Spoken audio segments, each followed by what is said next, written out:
This is the 2024 Samsung Galaxy Book4 Pro 360. Pretty neat they combine the 2024 and the Book4 so that every year they release a model that matches the year. They totally meant to do that, right? Who knows, maybe not. There are some substantial changes between 2023 to 2024, so definitely hang on for the whole video as we're gonna cover the efficiency, performance, build quality, and usability of this laptop in this entire review. Now, first thing let's dive into is the pricing and spec out. What's available from the lineup from Galaxy Book4? Now, the Samsung Galaxy Book4 Pro 360 is on sale right now for $18.99. Now, you can get an additional discount by activating a trade-in. You could save an extra $700 by trading in a PC, mobile device, or a tablet. However, I do not have any trade-in available, so I'm not going to choose that. Now, you also have the option to get Samsung Care to get an extra 2 years of coverage. I'm going to skip that. But then you have this ability to either get a pair of Samsung Galaxy Buds 2 Pro or a T7 SSD, extra 2 terabytes of storage. So that comes right now with the promotion that they're running on the Book4. Now, also, if you're a student, you can get an additional discount, so keep an eye on that. There's other offers available here for education, government, military, first responders, and other employee offers. So if you're an employee of a company that's partnering with Samsung, you can get an additional discount as well. So if you're a student, this is an awesome time to buy. Now, keep in mind, though, that there's only the Intel Core Ultra 7 and the 16 gigs of RAM and 1 terabyte SSD available on the Book4 Pro 360. If you're interested in getting 32 gigs of RAM or a dedicated GPU or the Intel Core Ultra 9, you're going to want to go with the Book4 Ultra. You can see as we switch over to the Ultra 9, it upgrades us to 32 gigs of RAM and 1 terabyte SSD. And as we discussed throughout this video, you will not be able to upgrade this laptop post-purchase. It will only be available with the RAM and storage that comes with the laptop. Keep in mind, however, if you're looking for a better price laptop and you don't need a touchscreen, the Galaxy Book4 Pro could be a great option for you. You can get the laptop for $350 less and still have the Intel Core Ultra 7. Now, another way to save some money is go ahead and get the Galaxy Book4 360. However, this is going to come with the Intel Core 5. That's the 150U. And that's going to be a less powerful processor, but if you're using Photoshop, InDesign, Illustrator, or you're just using the laptop as a student for web browsing, writing emails, papers, doing schoolwork, then this could be a fantastic option for you. But I would not make this my top recommendation for creators, as it does not have 16 gigs of RAM and has one of the more lower powered processors in the current Intel lineup. It's still going to be powerful. It's the latest Intel processor, but it's not going to be the one I would recommend for video editing, for heavy graphic design, or Photoshop work that has a ton of layers. It'll be more of an entry-level creator laptop. Now, if you're somebody who's a big fan of shopping on Best Buy, you can definitely get good discounts on the Book3 360 last generation model for about $900. This could be a great option for you because, as you'll see in the benchmarks later in the video, it has the i7 1360p with 16 gigs of RAM, which is a great performing laptop from last year. So if you're looking to save a little bit of money on top, you could get one of these Book 3s at a great discounted price at something like bestbuy.com. So keep that in mind. Remember, all the links are in the description below. So if you do make a purchase, I'll get a small commission, but at no extra cost to you. But of course, that's what keeps this channel alive and the helpful content coming your way. Now, unboxing this laptop is always a joy. They have simple packaging with a small charger block and small cord that's included, and your pen. Now, the weight and thickness of this laptop is amazing, and without the charger block, it is so thin and light. But even when you add the charger block, the weight and thickness is so on-the-go friendly.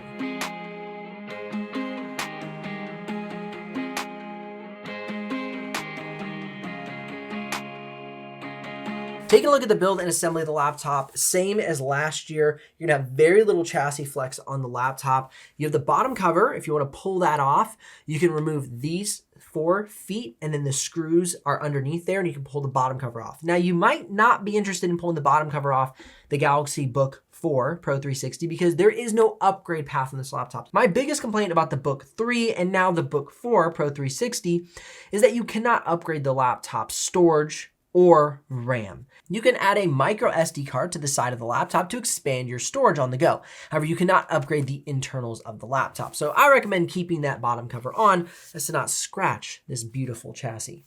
Now, looking at the ports, you can see we have 2 Thunderbolt 4 ports, a HDMI 2.1, which supports up to 8K at 60 hertz or 4K and 5K at 120 hertz. We have a 3.5 PI HP mic jack, Type A USB 3.2, and a micro SD card reader. Now let's go ahead and do the open and close test. This pad on my desk is a little slippery with the feet that they've used on the Samsung Galaxy Book. But even on the desk, the feet are a little bit slippery. You can see as it slides around a little bit. So just be aware that you don't, hey, you want to check this out? And you like throw your laptop off of your desk because the feet do have a little slipperiness to them. But you can open and close this laptop. I just definitely recommend it being a two-handed open.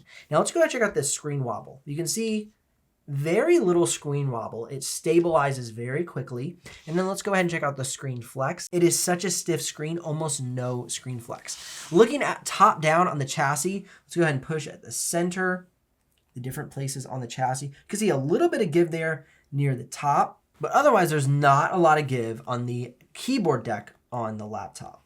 Now, taking a look at the display on this laptop, it is absolutely incredible. We have a 2880 by 1800 resolution 3K display at 60 hertz refresh rate. It can reach 400 nits of screen brightness at 100% sRGB, 97% Adobe RGB, and 99% DCI-P3, all at a Delta E of 0.61. It is one of the most color accurate displays that I have seen or have been able to get my hands on. Now, one really cool feature for the keyboard is if you hit the function and settings button, which is F1, you can hop into the Samsung settings. Now go to display, and you can change the mode from auto to their more vivid mode. But what I really like for photo and video editing is you can do photo editing, Adobe RGB, or video editing, DCI-P3. So you can get the most color accurate reproduced work out of this laptop by changing the color modes.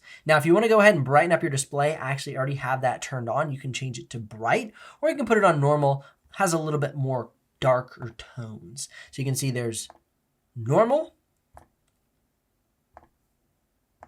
versus bright. So it really brightens up the highlights, but it doesn't brighten up those darks too much to where you have like washed out almost gray colors, which I really like because the OLED panels do a really good job of having dark darks and bright brights. So if you want to save some battery, I recommend turning that on more normal mode. It won't make your screen work as hard, but I really like the features that they have here in the Samsung settings.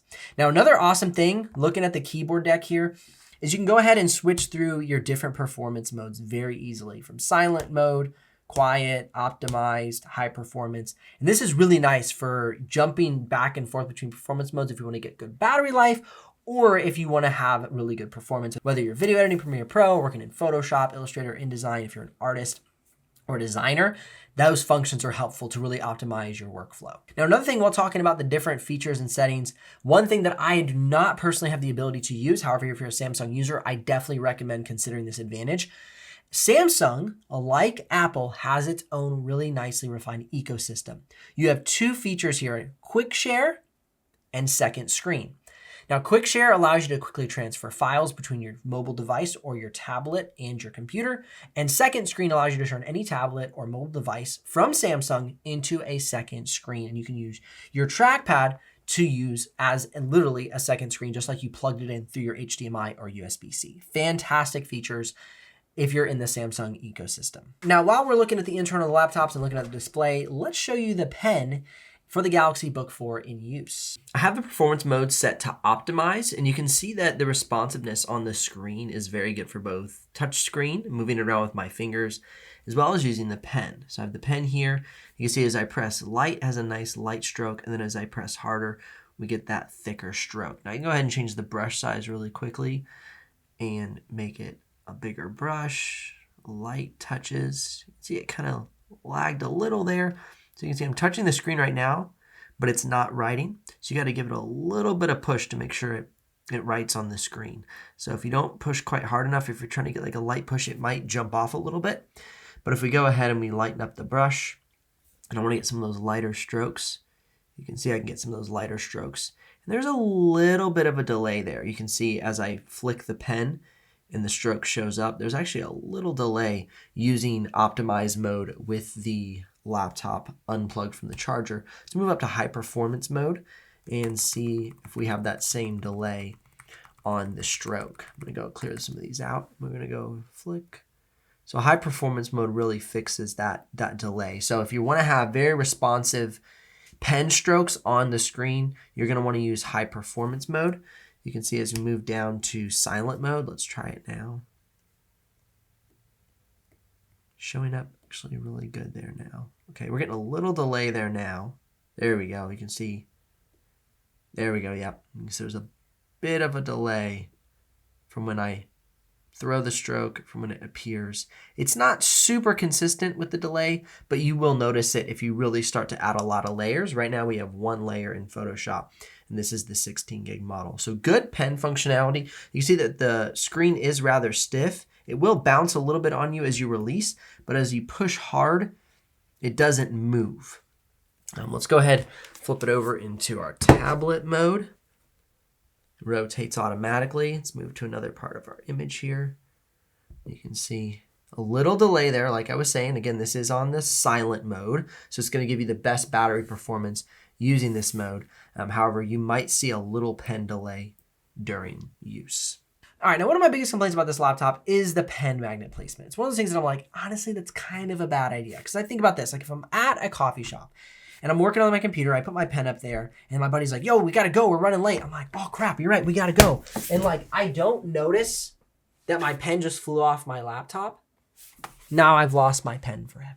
I prefer the pen that slides into a nice case, and then you have a case to slide your laptop into, like the HP Spectre. The HP Spectre 14, I'm pretty sure, has this feature where you get a nice little sleeve, you slide your pen in, and then you don't lose your pen because it's nicely embedded in your case. The flap closes, it's all protected. So that's my big concern with the pen magnetizing to the top cover of the laptop. Now getting back into the keyboard and trackpad, let's check out Microsoft Copilot on this laptop. You can go ahead and quickly generate images by typing a prompt or even speaking a prompt, and it can generate AI images very quickly, about 20 seconds to generate an image from text using Microsoft Copilot with the Samsung Galaxy Book4 Pro 360.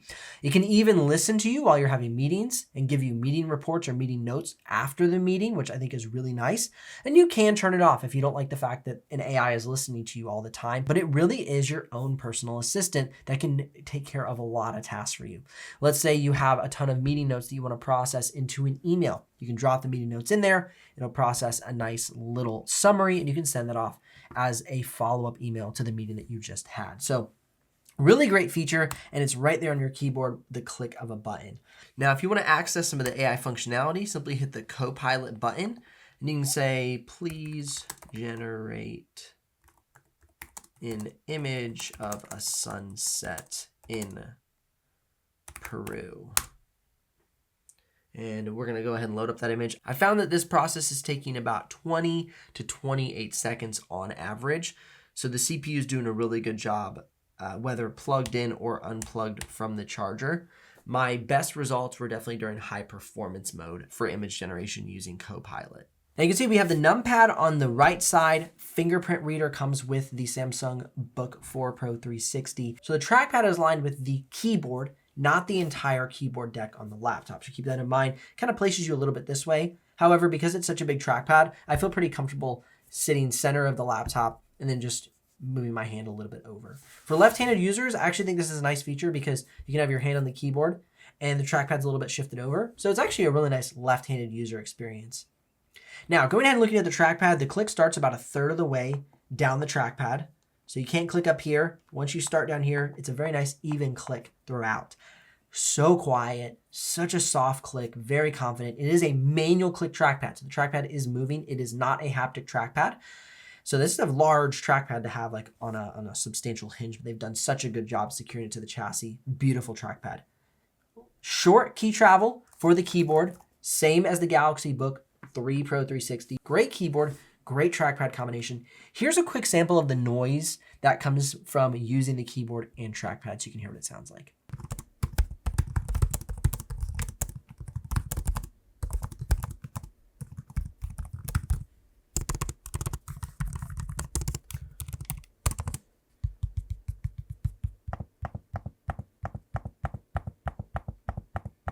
And of course, we do have a webcam along the top bezel. Here's a sample of the microphone in use, so you can hear what it sounds like. It's really nice this year. Love what they've done with it. And then I'm gonna follow that up with an audio sample of the speakers in use. This is the webcam on the Samsung Galaxy Book4 Pro 360 from 2024, and a little sample of the audio for you as well.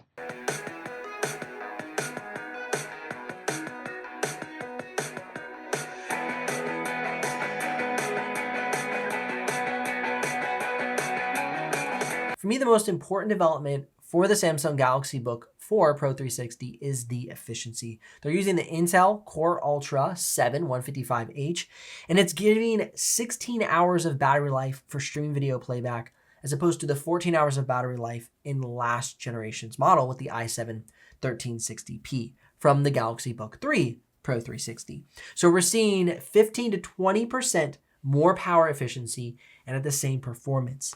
Now that's the one area where you might say, well, if it's the same performance, I don't need an extra 2 hours of battery life, so I might actually choose to go with the Book3. And there are models that are available right now. However, as you saw during the pricing section of this video, with the discount on the Book4, they're the same price on Samsung.com. You might be able to find one on sale at Best Buy, which I've also provided that option for you as well. Links in the description below if you want to check out the live pricing from Samsung or from Best Buy. But do note that this performance is quite similar. You can see that in the simulated benchmarks, the Book4 does beat out the Book3 on every benchmark except R23 single core performance.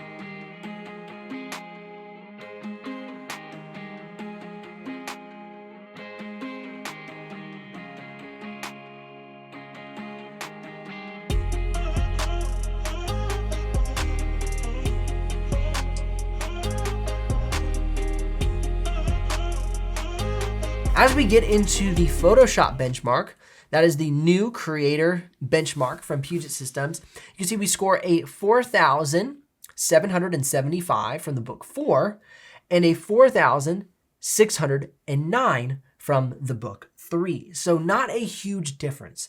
For me, like I mentioned during the initial openings of this review, I think that the lack of a 32 gig option for this laptop continues to not be the best choice because Photoshop, Premiere Pro, and a myriad of other creator apps do use quite a lot of RAM, and it would allow the program to use the computer to more benefit if it had more RAM. So though this is at 16 gigs of RAM, if you want to upgrade, I would go for the Galaxy Book4 Ultra, where you can get one with 32 gigs of RAM, as you cannot in the Pro 360. Now, moving on down the line, we're going to take a look at Premiere Pro drop frames. It drops 14 frames at full quality playback for 4K with the battery charging, and with the battery only running, if the charger unplugged, you have 371 drop frames out of 16,177 in the project. So I would recommend this laptop as a 1080p or 4K video editing laptop. And if you want to get something for 6K or more complicated 4K projects, I'd recommend checking out the Samsung Galaxy Book Ultra. That is going to be with a dedicated GPU, and you can get it with 32 gigs of RAM. Now, looking at the export time, this is one of those areas, again, where I'm saying the performance is not the big boost in this generation. It's going to be the efficiency. You can see that for the Book3, we had a 3-minute and 47-second export time versus the Book4 with a 4-minute and 34-second export time. I ran this test multiple times, multiple settings, and was not able to get less than 4 minutes and 34 seconds. Now keep in mind that that works whether plugged into the charger or unplugged and only running on battery power. So you do have the consistency with the export time no matter how you're using the laptop. Now let's go ahead and wrap this in a nice little bow and talk about why the Samsung Galaxy Book4 Pro 360 is a great choice, maybe over the Book3. Now, first and foremost, you're going to have more efficiency, an extra 2 hours of battery life.